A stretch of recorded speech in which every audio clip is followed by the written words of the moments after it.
पूज्य श्री साकेत जी, परम वंदनीय संत समाज, साध्वी समाज, परम सम्माननीय सत्संग प्रेमी सज्जनों, भक्तिमयी माताओं, बड़े सौभाग्य की बात है आज आप हम सब इस सत्संग की गंगा में गोता लगा रहे हैं। हम सब एक मनुष्य जीवन में आए हैं और मनुष्य जीवन कर्म भूमि का जीवन होता है। पहले के कर्मों के अनुसार आज हमको जन्म मिला है और आज के कर्मों के अनुसार फिर से जीवन मिलेगा। इसलिए हम सबको चाहिए कि सुंदर जीवन पाए हैं तो सुंदर कर्म करें और सुंदर मार्ग अपनाएं। जैसे कर्म किए हैं वैसे जीवन मिला है और कर्मी जीवों को कर्मों का फल भोगना ही पड़ेगा और जैसे फिर आज कर्म होगा वर्तमान में भविष्य में वैसे ही जीवन बनेगा। मनुष्य 4 प्रकार के होते हैं और वैसे मार्ग अपनाते हैं। तिमिर से तिमिर की ओर जाने वाला, तिमिर से ज्योति की ओर जाने वाला, ज्योति से तिमिर की ओर जाने वाला और ज्योति से ज्योति की ओर जाने वाला। आप हम सब इस चारों में से किसी एक मार्ग को अपनाते हैं। पहले प्रकार के व्यक्ति होते हैं जो तिमिर से तिमिर की ओर जाने वाला होता है, अर्थात अंधकार से अंधकार की ओर जाने वाला। अंधकार से अंधकार की ओर कैसे? जैसे हीन कुल में जन्म मिला हो और दुष्कर्म करने के कारण, हीन कर्म करने के कारण वो हीन कुल में ही और नीची गति में ही जाते हैं। ऐसे उदाहरण कितना मिलते हैं। कितना मनुष्य आए जो हीन कुल में ही जन्म लेकर के आए। हीन कुल में जन्म लेकर के आने का मतलब बड़े जाति की बात नहीं है। गरीबी का जीवन हुआ, दरिद्रता का जीवन हुआ, लोगों के अनुसार सामाजिक भावना से कहे तो नीचे जाति के अनुसार जिनका खान पान सही नहीं, रहन सहन सही नहीं, जिनकी जीवन का शुद्धता सही नहीं, ऐसे कुल में जन्म मिला और कर्म भी वैसे किया तो क्या हुआ? नीचे जाति में जन्म लेकर के आना और नीचे जाति का ही हीन कर्म करना वो तिमिर से तिमिर की ओर जाने वाला होता है।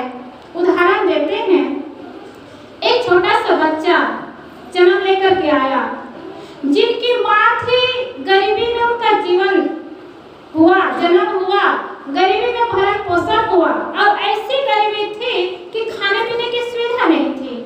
लेकिन वही बच्चा जब वह छोटा रह करके किसी के यहाँ स्लेट चुरा करके लाता था, किसी के यहाँ पेंसिल चुरा करके लाता था, किसी के यहाँ कलम चुरा करके लाता था तो उनकी माँ शाबाशी दे देती थी। और इसी कारण वही बच्चा बड़ा होकर के सुल्ताना डाकू के नाम से जाना गया और जब बड़ा हुआ सुल्ताना डाकू का नाम आया तो पुलिस के द्वारा उनको पकड़ने की बात आई।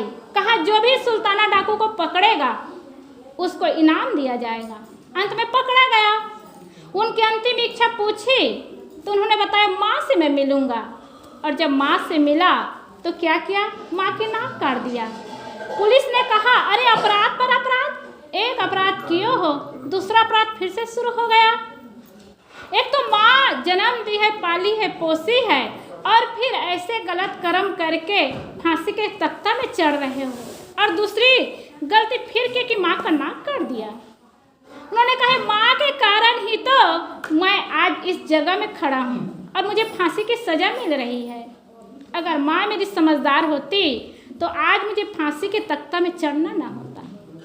गरीबी जीवन जिया, गरीबी संस्कार में पला पढ़ा, लेकिन मार्ग कैसे अपनाया? दुष्कर्म का। और उनका जीवन क्या हुआ? अंधकार की ओर। तो ऐसे प्रकार के व्यक्ति होते हैं जो तिमिर से तिमिर की ओर जाने वाले होते हैं। दूसरे प्रकार के व्यक्ति होते हैं जो तिमिर से प्रकाश की ओर जाते हैं, ज्योति की ओर जाते हैं। देखते हैं कई आज महापुरुषों का भी नाम आता है जिनका जीवन गरीबी में रहा, हीन कुल में रहा, खाने पीने की सुविधा नहीं थी, शरीर से संपन्नता नहीं, लेकिन जीवन को महान बना लिया सत्कर्म करके, तन मन और वाणी को पवित्र करके। रत्नाकर डाकू का नाम आता है। पहले रत्नाकर डाकू रहे, चोरी का काम करता था अगर अमीर होता तो चोरी का काम थोड़े करता, गरीबी जीवन था। लेकिन अच्छा कर्म करके संगति पाए सप्तऋषियों का, संत गुरुजनों का, जीवन की नक्शा बदल लिए और चोरी करना छोड़ करके संत गुरुजनों का मार्ग अपनाया, ध्यान किया, त्याग किया और वे वाल्मीकि नाम से जाने गए। तो तिमिर से, अंधकार से प्रकाश की ओर जाने वाला मार्ग अपनाया और जीवन को महान बना लिया। ये सूरदास को भी जो देखते हैं, सुनते हैं, कितना वह आदमी विलोमंगल के नाम से जाना जाता था। एक वेश्या से उनको एक मोह था, वो आसक्त रहे। जब पिता का शरीर छूटा था तो वही देह संस्कार करने गया था, वहीं से छुप करके उस वेश्या के पास चला गया मिलने। और बताते हैं बीच में नदी पड़ी तो बिल्कुल वही तुलसीदास की तरह मुर्दा में बैठ करके वो आगे गया और जब वेश्या के पास गया, बताया अपनी सारी बात, उन्होंने धिक्कारा और कहा कि एक हाड़ चाम से बने शरीर को दाह संस्कार करने आए, हाड़ चाम के शरीर से आप नाव पार करके आए और हाड़ चाम के शरीर के लिए, एक मल मूत्र से बने शरीर के लिए आसक्त होकर के मेरे पास भागे आए हो। धिक्कार है तुम्हारे जीवन को, अच्छा मार्ग अपनाओ, सही काम करो तो जीवन सुंदर बन जाएगा। और तभी से इस हाड़ चाम के शरीर को उसमें आसक्त होना तो दूर की बात, उसको देखना भी पसंद नहीं किया, आंखें फोड़ लिया और सूरदास बन गया। बाहर की आंख तो बंद कर लिया और भीतर की आंख जगा लिया और जीवन को धन्य बना लिया। वही तुलसीदास की बात जिसकी कहानी आप सब सुने हैं। पहले कैसा जीवन था, माता पिता मिला था, पहले कितने आज भी करते हैं, पंडित पुरोहित को दिखाते हैं, वही सेवकता को दिखाते हैं। कहा गया कि इनके जन्म के बाद पिता का शरीर छूट जाएगा, तो माता पिता उस बच्चे को एक गरीब व्यक्ति के पास जो काम करने वाली थी उसको दे करके बहुत दूर भेज दिए और वो चली गई। लेकिन वो माँ भी पालने पोसने वाली मर गई। उनकी क्या दुर्दशा हुई, कटोरा ले लेकर के बेचारा पूरा दिन का नाक का भीख मांगता था, कहीं खाने को मिलता था, कहीं खाने को मिलता भी नहीं था, कहीं भूखा रहता था, मंदिर के पास बैठा रहता था, अपने कर्म पर दोष देता था। कौन सा कर्म किया जिनका फल आज मुझे मिल रहा है। संयोग से नरहरि देव नाम का महाराज मिला और उनसे वे दीक्षित हुए, ज्ञान मिला और कितने बड़े आज रामायण के रचयिता बन गए। वो स्वामी तुलसीदास जी के नाम से आप जानते हैं। तो ऐसे जिनका जन्म तो हुआ तिमिर में, अंधकार में, और अपने कर्म को महान बनाकर को प्रकाशित कर लिए। ये दूसरे प्रकार के व्यक्ति होते हैं।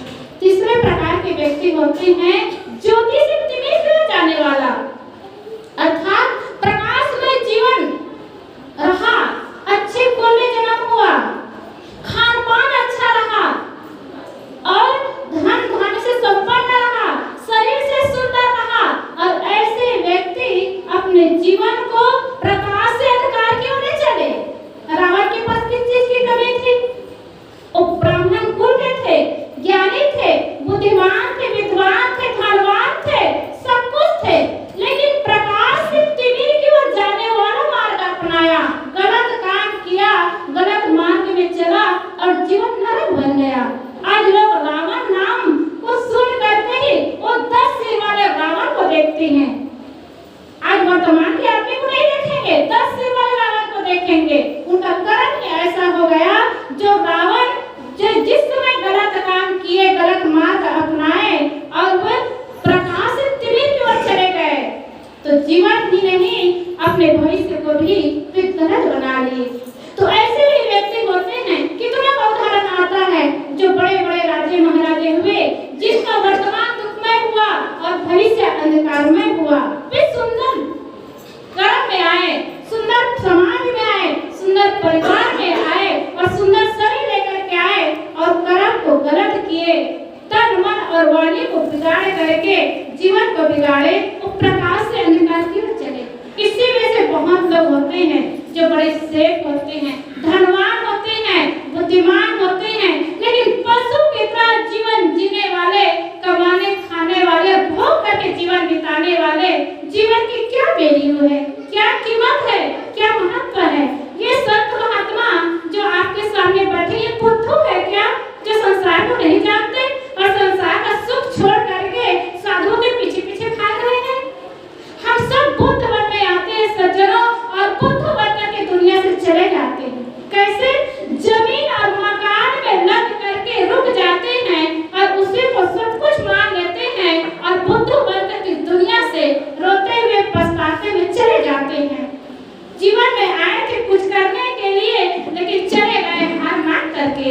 इसलिए जिंदगी एक खास चीज के लिए मिली है।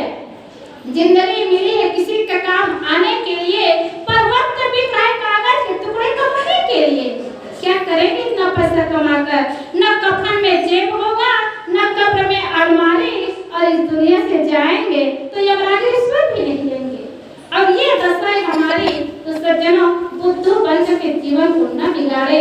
हम सब अच्छे घर में, अच्छे परिवार में जन्म लिए, लेकिन कर्म बिगड़ जाता है तो अंधकार की ओर भविष्य बन जाता है। और चौथे प्रकार के व्यक्ति होते हैं जो ज्योति से ज्योति की ओर जाने वाला होता है। एक जीवन प्रकाशित होता है, अच्छे घर में जन्म मिलता है, शरीर सुंदर मिलता है, परिवार सुंदर मिलता है, खान पान रहन सहन अच्छा है, और उसके बाद भी सद्गुरुजनों का आधार लेकर के जीवन को महान बना लेते हैं। भगवान बुद्ध के पास किस चीज की कमी थी, लेकिन सद्गुरु की शरण में लग करके वे जीवन को कितना महान बना लिए। अगर राजा होते तो राजा को केवल प्रजा चाहती है, और जो महात्मा हो जाते हैं उनको सारी दुनिया चाहती है। राजा का सम्मान केवल प्रजा करेंगे और संत महापुरुषों का सम्मान पूरी दुनिया करेगी। अब उसी में से भगवान बुद्ध आए, महावीर स्वामी आए, बड़े बड़े महापुरुष आए जो जीवन को महान बना लिए। महान कुल में जन्म लेकर के, महान घर में जन्म लेकर के, सुंदर संपन्नशाली जीवन को पा करके अपने कर्म को महान बनाए और प्रकाश से प्रकाश की ओर चले। जिनकी आज वाणी चल रही है, वाणी गूंज रही है, जिनको दुनिया के